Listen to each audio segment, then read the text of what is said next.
নমস্কার, আপনারা দেখছেন নিউজ মুখ্য বার্তা। সকলের সাথে সকলকে নিয়ে নিউজ মুখ্য বার্তা দেখতে চ্যানেলটি সাবস্ক্রাইব করুন।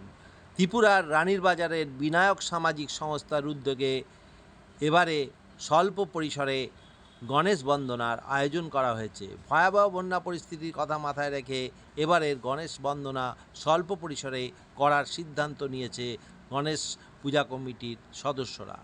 দুর্গত মানুষদের কথা মাথায় রেখে তারা এবার কোনো কিছু মানুষের উপর চাপ দিচ্ছেন না, বরঞ্চ তারা এই পুজোর খরচা বাঁচিয়ে দুর্গত এলাকার মানুষদের হাতে ত্রাণ সামগ্রী তুলে দেবেন বলে জানান। এলাকার বিধায়ক তথা মন্ত্রী সুশান্ত চৌধুরী বলেছেন, সামাজিক দায়বদ্ধতার কর্মসূচি সংগঠিত করতে হবে, মানুষের উপর চাপ সৃষ্টি করা যাবে না।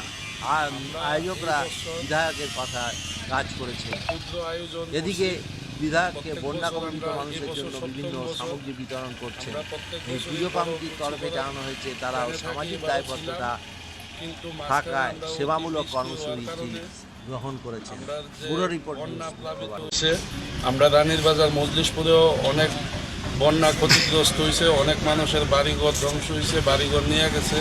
আমরা যে বাকি বাজেট যেই টাকাটা আসিল ওই অর্থটা দিয়ে সেইটা আমরা বন্যা যারা ক্ষতিগ্রস্ত হয়েছে তার ভিতরে আমরা কিছু ত্রাণ সামগ্রী এবং তারারে আমরা সাহায্য করুন।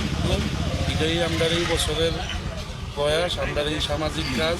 আমরা সব আমাদের এখানেই একটা অনুষ্ঠানের মাধ্যমে আমরা মিনিস্টার শ্রী সুশান্ত চৌধুরী মহোদয়ের উপস্থিতিতে আমরা এই অনুষ্ঠানটা করুম।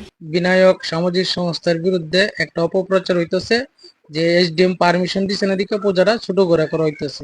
এরকম না, বন্যা যারা ক্ষতি হয়েছে তারা সাহায্য করার জন্যই ছোট করে করা হইতেছে পূজাটা। আর সবাই এই ভিডিওটা শেয়ার করে দিবেন যাতে সবাই দেখতে পারে। সবার কাছে আমার অনুরোধ।